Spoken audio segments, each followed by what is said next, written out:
Saban accomplished prior to 2020. While we're at it, heck, let's show everything Bear Bryant did too. All of their previous wins, their 12 national titles, anything done before this year. Because what Saban and the Crimson Tide just did might very well be the most impressive season ever posted by what was already considered the greatest college football program there's ever been. Championship unlike any before Alabama, an emphatic champion in 2020. The Tide ran the table for just the second time in Saban's 14th season. And they did it playing an all SEC regular season schedule. They beat 5 teams who won bowl games.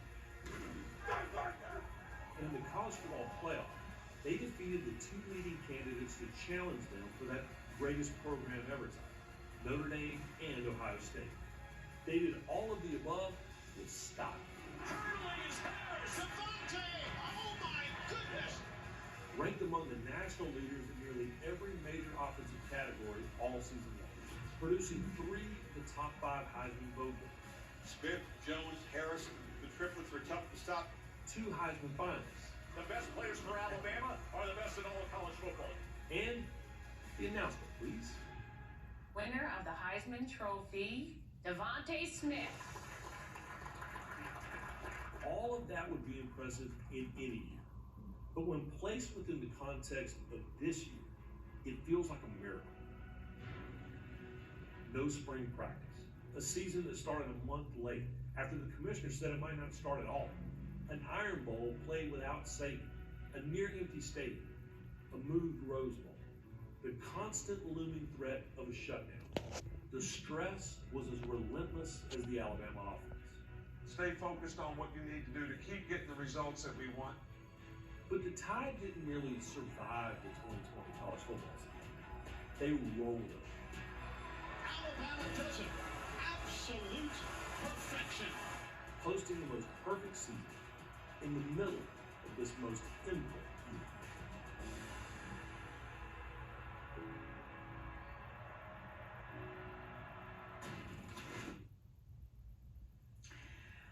I mean, really remarkable when you look back and you think about all the different challenges that it didn't involve teams on the field, Greg. And we've talked about this so many different ways, understandably so, because it's been remarkable to watch. But let me ask it like this.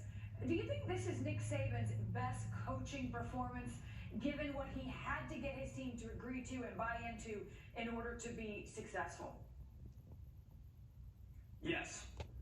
This was, without question, his best coaching performance because it required more of not just the players, but the coaches as well.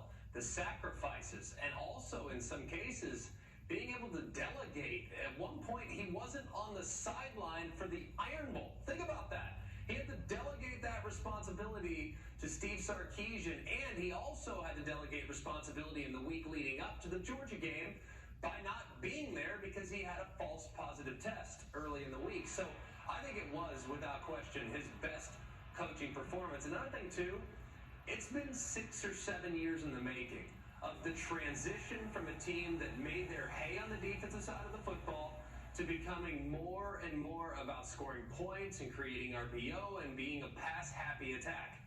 This was the culmination of that. This was really a process to get to this point.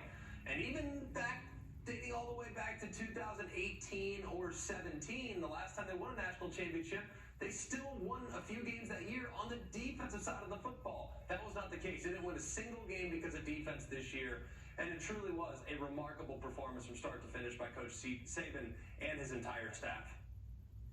You know, Greg, you talk about a remarkable coaching performance, and I think the reason why this team responded so well is this is probably his greatest collective group of non-me guys, team guys that understood the bigger picture, were buying into the bigger picture, not having opt-outs when you could have easily had opt-outs, playing for one another.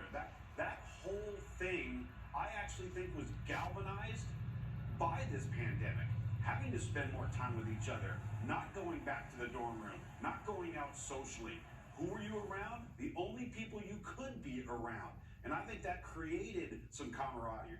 camaraderie. I think it added to their team chemistry in such a positive way. So not only did he do a great job coaching, but he had the right collective group at the right time to pull it off. I agree, Luke. And look, I mean, Nick Saban, of all people, stays away from hyperbole, but I do think it's why he said there might have been more talented groups in the history of college football. That's for someone else to decide, he said. But he did believe this was the greatest team. And I think the emphasis on the word team and the way they played together for all the reasons you just described. Meanwhile, it has become a tradition at College Football Live right after the national championship because we all love college football. Can't wait for it to get back. And so what do? We've got the way too early top 25 for 2021. You won't believe who's at number 1.